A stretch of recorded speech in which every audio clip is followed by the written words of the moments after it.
that was my fault. I didn't do it right. How are you doing today, sir? I'm good. How about you, man? Dude, I'm doing great. And there's so many things going on in general. It's really exciting to me. For everybody out there, thank you guys for joining us. We're probably going to cut today's episode a little bit short because it's Friday. But I also want to say, because I'm actually curious, what's up, Fozzie, first of all? But Aaron, did you happen to see the news about P. Diddy's lawyer? Yeah, I saw. Yeah, he quit. He quit. Yeah, and then I saw some other things about J-Lo. And, dude, if J-Lo really gets wrapped up into all of that dramatic nonsense, I'm so sad because my dad, my entire life, my now almost 82-year-old dad, his biggest love in life besides my mom has been J-Lo. His wish that he could have happened person was J-Lo. So he's always loved J-Lo. He never understood why her relationships didn't last long, but now all this stuff in the media, J-Lo might be in trouble, man. What are they saying about her?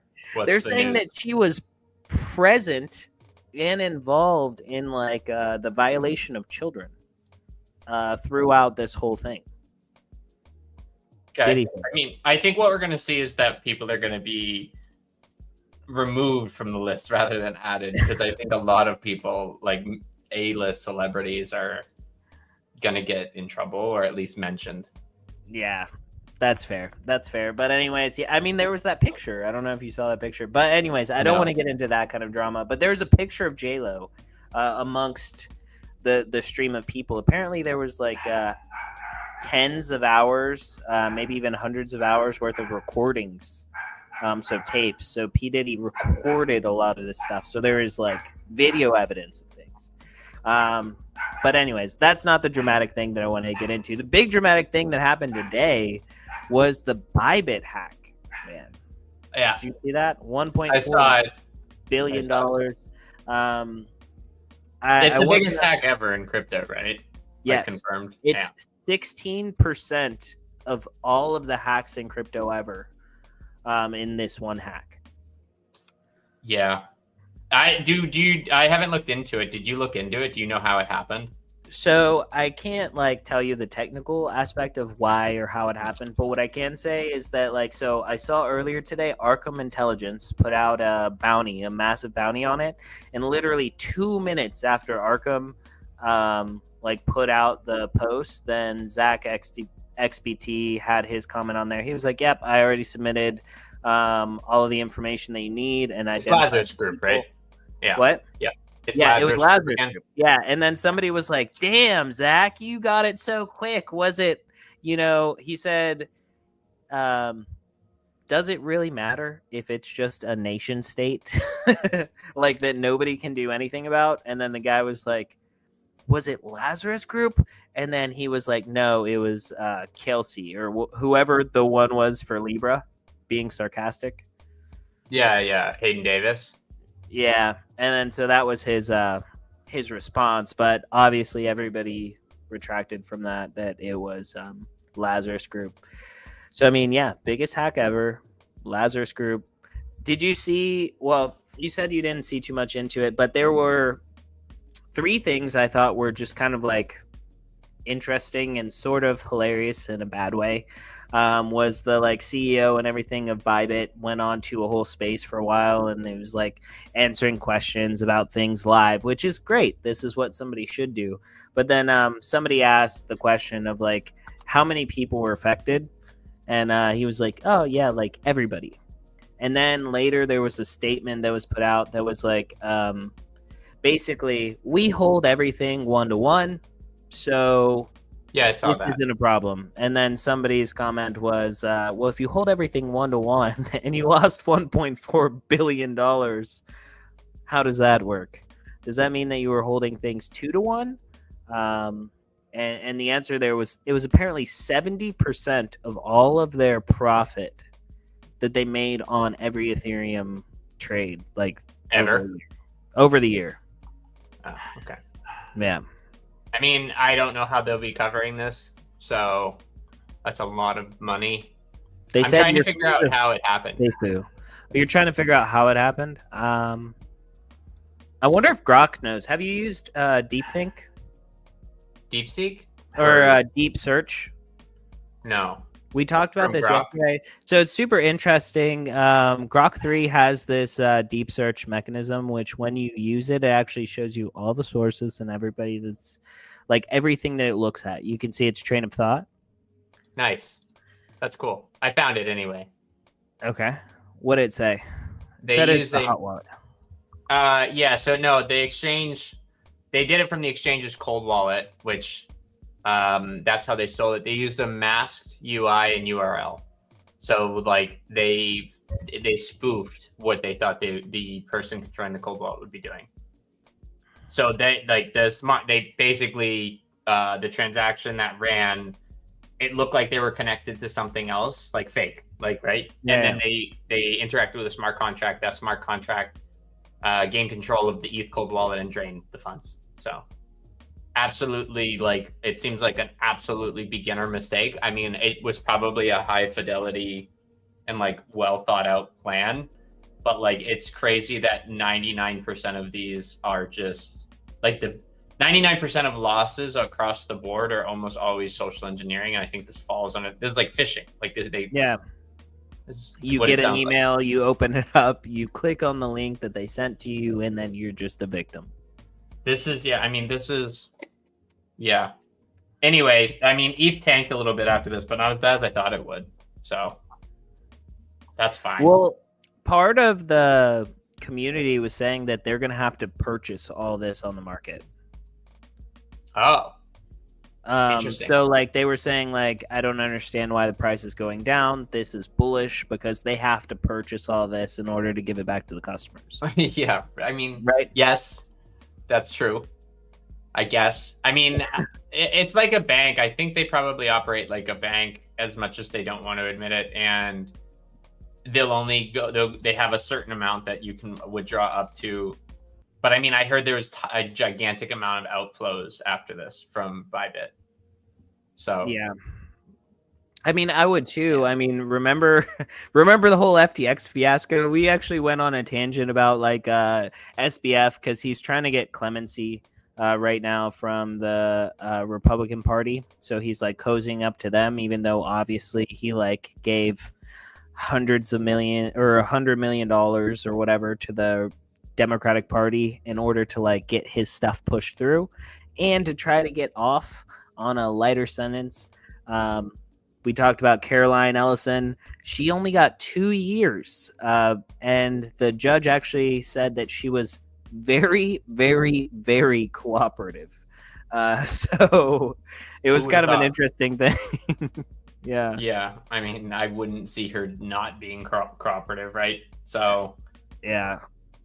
Well, but, he might get, if he didn't do the donation, I bet he, or whatever, however they wanted to, whatever you call it, I bet he would have had a better case because obviously Ross Ulbricht getting pardoned, and then what happened with the Tornado Cash dev. But he backed the wrong party probably for himself. I mean, it was the party in power at the time. So, yeah, whatever. I think it's interesting. I mean, like, all this stuff going on with Libra as well. Like Libra was one of the worst, I guess, like exploits of people since FTX for the Solana blockchain and Meteora, which is kind of like still unfolding. So fast. It just like it's so fast. Yeah, there were rumors yesterday that he had committed suicide. So I don't know if you saw that. Aiden Davis. But I don't know how accurate that is. So I watched the CoffeeZilla interview. I had it on in the background yesterday. Interesting. He just like, it's true. He admits that space, like you're never going to win. The more money you put into it, you're just going to feed the cabal. So like, I don't know like how people can actively trade early stage like meme coins unless they're getting the insider signals. He said it all is insider trading. He's not wrong. There are some tokens you can get lucky on, but that's all it is. It's just gambling. I don't know. Meme coins that you're not looking at anything other than the chart, and what a KOL is saying is the stupidest thing in the world. So you're just gambling. If you're buying into a project because you like the project and what they're building, and they happen to launch a token, and there's a reason for the token within the ecosystem, I don't mind that as much, right? Like, it just has to be a good reason, or it has to be clear that it's helping fund the project. Then it makes sense. Otherwise, you're just fueling KOLs. I mean, you saw the, what's his name, Farouk and Thread Guy came out there. When Farouk and Jesse argued from Base on Twitter. Did you not see that? I didn't see that. I missed that. Tell me about this. So Farouk, what was one of the airdrops recently?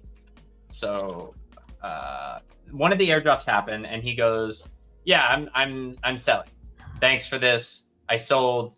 This was great. Like, appreciate it, but I'm selling my bag," which is totally fine. I don't think he needs to, like, it's blockchain. People can see that he's going to sell his bag anyway. So I don't care that he's telling people he sold. I understand the influence he has, but saying I sold, it could affect the market, but that's the whole point of blockchain. I can look at Farouk's wallet and see that he sold anyway. So it doesn't matter. It's a moot point that somebody would be mad about him saying he sold. It's his right to do what he wants with tokens. And I don't really like Farouk. Like I don't dislike him. I can't listen to him. So, and I just can't listen to he's from one of the OG like Scream Space crypto people, and I can't tune into that. I think he's probably like a totally okay guy. I've met him, I think, at a couple of crypto events, and he's been totally fine and actually relatively normal. But I just, like, anytime I think KOL, I always have a negative association. But anyway, the dude from Base, whose name escapes me, I'm trying to find the exact post because I can send it to you. Something. Yeah, I know his name. I like actually follow him too. But anyway, so like Farouk posted, he goes, "Hey, thank you so much. Like, I sold." I think it was Kaido. Oh, Kaio. Yeah, and I had an article about Kaio, and there were a lot of people. The whole article was talking about ShameFi.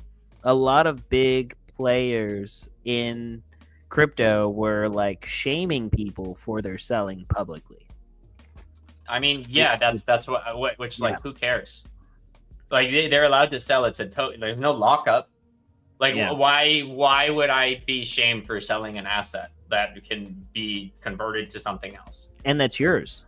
It's yours completely. He can do whatever he wants. If anything, then don't airdrop it to him. Yeah. Like, and then if you do that, then I don't know. Like, they manage it yourself. But anyway, there it is. I found it. Claimed and sold my Kaido. Thank you to the team for the stimmy. It's always appreciated. And then he did a fist. And Jesse from Base, Jesse Pollock from Base, he posted, "You're free to do what you want with your money. And also, I want to publicly state that I think it's lame to celebrate immediately divesting of long-term builders who are rewarding us for our contributions and using tokens to bring us in as co-builders. Long-term is greater than short-term." I disagree 100%. I've never disagreed more with Jesse ever. I actually like most of his tweets, but I think it's completely your right to do what you want with your tokens. Don't do an airdrop. Like if you don't want people to sell your token, don't do an airdrop, or make it have lockups. That's why a lot of these airdrops come with like stake 50%, get 50%, and then you can forfeit the stake to get 25%. You know what I mean? Like do it better. It's up to the company to make sure they do it better. That's tokenomics.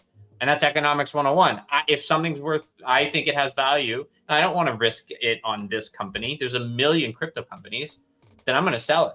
It's a joke. It's a joke of a response. I disagree completely. What do you think? What are your thoughts? Who do you agree with, Jesse or Farouk? No, I definitely agree with Farouk. I mean, I think that's what airdrops are for. Like, if you are dropping an airdrop to a whole bunch of people, you're wanting to get basically like more holders. You're wanting to get more people exposed into your ecosystem, but you are not obligating them to stay. You are hoping that they will see the value and stay. It's kind of a gamble, but you're not obligating. Yeah. Well, I mean, you're right. I'm just saying you can't force people to be obligated to be loyal to your project, you can just hope that they will because they see the value. And if they don't see the value, it's because you yourself have not built enough value proposition for them, right? That's kind of how I see it. And why would you want to keep somebody in your ecosystem that doesn't want to be in your ecosystem? Like, that's 100%. The other thing I don't understand. And it's like, look, like, I think tokens can do a lot. I think that they will, like, we are seeing some tokens that actually have value, but it's up to you to make me believe it's going to have value. There are tokens that I get and I do stake within an ecosystem. So I'll go out and buy them depending on whether or not I can get them as an airdrop in the States. So, but if I were to get them as an airdrop, sometimes I would stake them. It depends the ecosystem. A Pirate Nation is one that I would have staked some of it when I got, because I play that game. I actually enjoy that game. Sunflower Land, I think, has an airdrop coming up.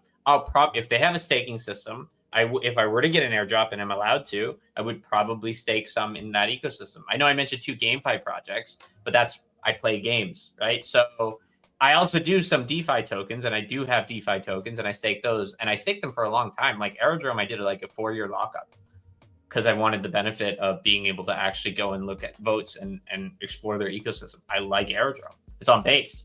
So that was my choice. Morpho, I think if I were to get an airdrop on Morpho, I would have done the same. So 100%. But anyway.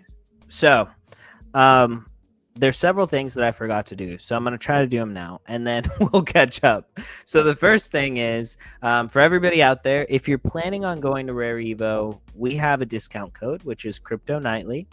You can get 10% off on your Rare Evo ticket. You can get that at rareevo.io. Highly recommend it. It's in August. August 6th to the dates are here. So highly recommend. We're going to have a whole lot of people there, a bunch of cross-chain projects. It's going to be a blast. Highly recommend. The link and the discount code is in the description. All right, so there's that. The other thing is shout out to Promo Frezy. Promo Frezy is an excellent Discord bot that we are using in our community. We're able to track points. We're able to incentivize people to engage with our content. It's one of the cheapest, but also the most amazing teams, I think, in any project in Discord and in crypto in general, in order to get your community to help market your things. So check out Promo Frezy if you're not familiar. I'm going to make sure that we have a code or a link in the description. And there we are. Love it. We love them. And I had a thought. Let's see. There we go. Now we're back. The thought that I had and the question that I had for you, Aaron, is have you checked out IP or story token? IP story token? Story protocol? Story protocol? Yeah, story chain, the IP token. And what do you think about that? Because we were talking about it yesterday. I'm kind of really excited about it because it had, first of all, a massive pump a week after it launched. But the reason I'm excited about it is because its whole goal and the reason that it pumped is that it has its own blockchain, which is all around intellectual property and basically a marketplace around that. So you can have your intellectual property in their portal and you're able to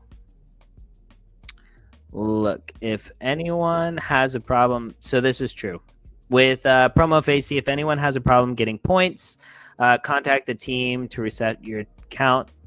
Xglitch messes with the account. So there you are.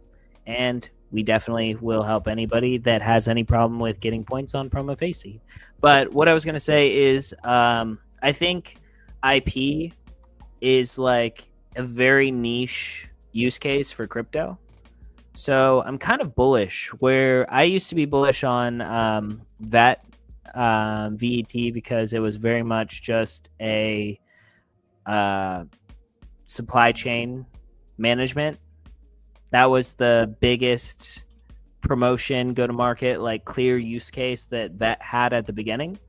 And I feel like IP or story protocol is kind of like that, but for intellectual property. It's like it has a very clear use case. It would be lending, documenting different intellectual properties, and that's a 61 or 62 trillion dollar market that they're trying to attack. What do you think?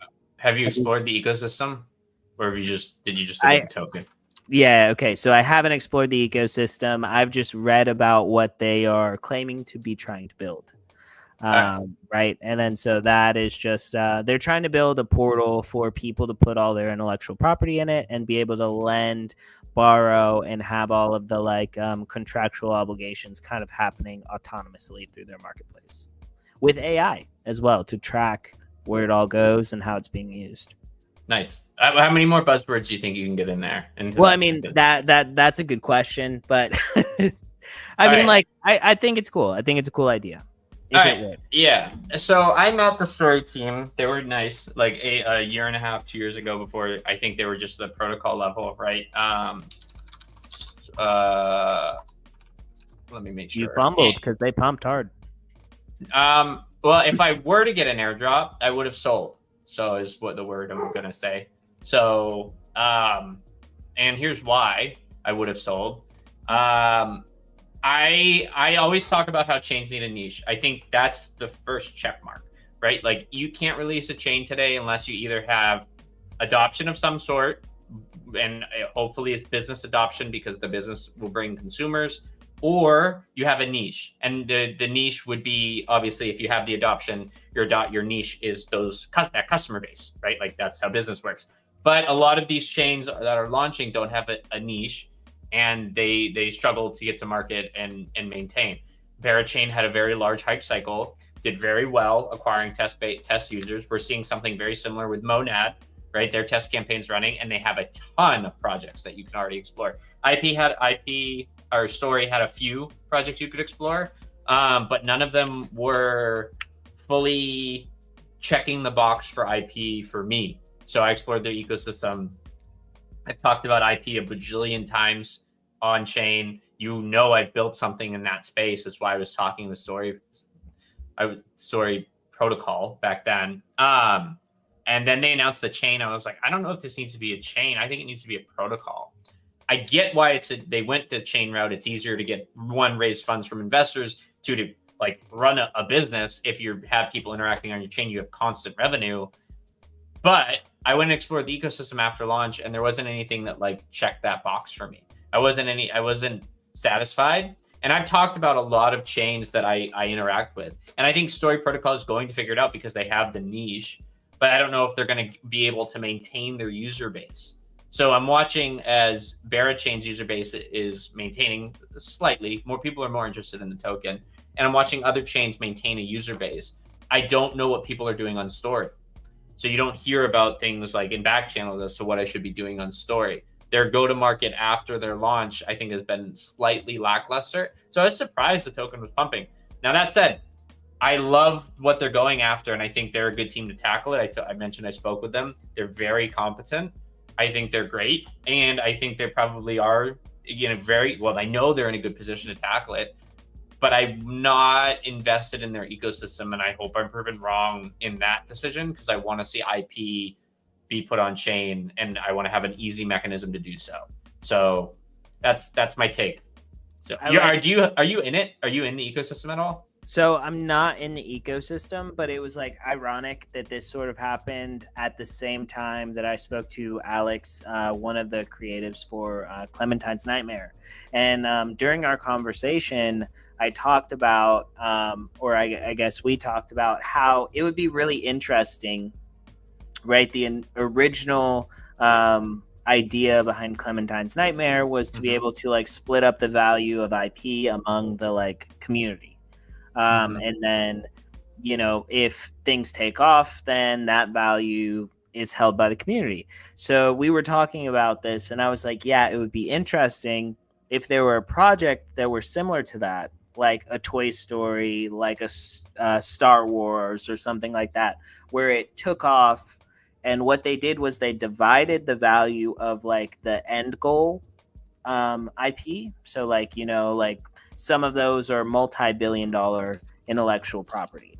If that was split across the collection, and then revenue from the future proceeds of that production, right? The show, the cards, the whatever it is that came out of that were split amongst the holders. It would give kind of like that collectible value as well as. But why do you need a chain to do that? That's what I'm going to challenge you on. Yeah, you don't need a chain. You don't necessarily need a chain. But I you need do to know where liquidity is. I do see the value though in a platform where I agree. all of the aspects of the platform are like self-contained within themselves. So like I wouldn't necessarily say you need a whole blockchain, but from what I read, the reason they chose to go their own blockchain route is because they didn't want another blockchain basically like reaping the benefits of their volume in transactions and this, that, and the other. I get it, but I think they needed to prove the IP model on themselves first as the protocol, and before then they created the chain. Yeah, and I think I would have backed it. Like, I think that would have made more sense. And I don't think that they need to be a chain, but I do think that they have a shot here, and I like that they took their shot. So I know this is a mixed review. I'm not fully negging on them, and I'm not fully endorsing it, but I do think that they have a good shot. So I like the team, and they're the ones that to do it, and they have a niche. As I've said a million times, you need to be focused on something if you're going to try to launch a chain, or you're going to fail. So I just sent you an article and realized it was not even the article I wanted to send you. So here's the one that I wanted to send you. It's pretty simple though. Fidelity has made a statement that Bitcoin Lightning Network is the most efficient way to transact digital assets. And I wanted to know if you had any opinions on that, or if you think that that is an accurate statement. For Fidelity, it probably is an accurate statement for Fidelity, because they view it as operating on Bitcoin, which is an asset that they are going to start to recommend people hold on Fidelity. So that's all this is. This is marketing for a product they're going to release or have already released. And this is taken out of context, I think, because it is not the best way to, it's not the most efficient way to transact digital assets. We know that, like, it's slow. But Lightning is fast. I don't know if you ever used Lightning, but again, I have. Okay. And it's now integrated into like Cash App and I think Venmo. And so like it is fast, but my understanding is that the user base is actually like super small relatively. It is, but I think there's a couple companies that are working on it. On like there's Stacks, obviously, in the Stacks Foundation, and then I think Hero has some open source stuff, but they were doing stuff with ordinals as well. But I think that, I don't know, man. Bitcoin Lightning, the Lightning Network's been around for a while, and I haven't seen. They might be making a play here. Is what I'd say. This seems more like a marketing play where they're gonna start to integrate this product, and they already have. And I think this is a good thing for Web3 if they start to make that push, because having Bitcoin as part of your Roth or your retirement is, I think, a great way to diversify from traditional assets. So that's fair. I love it.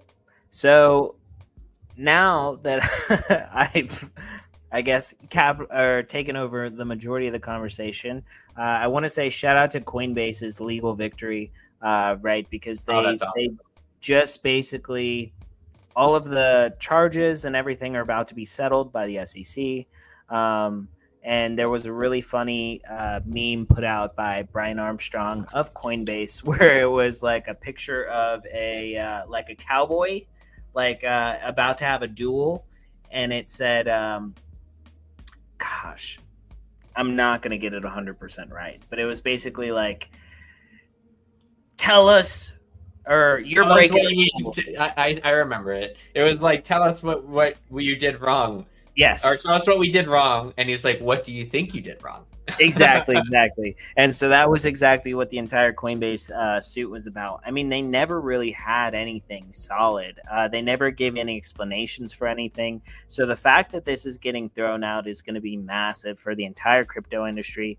Meanwhile, there are things like Binance is getting sued by Nigeria for like, I think it was like $81 billion or something like that. Yeah, they've been talking about that. We'll see how that one plays out. I'm curious as to how they're going to handle that and how much of their user base is there, because it might make sense for, I don't know how much liquidity Nigeria users are providing, but they may like look at this and say, hey, let's just pull the plug on Nigeria like completely, because there's only $1 billion in assets from Nigeria and we're getting, sued for 81. Yeah.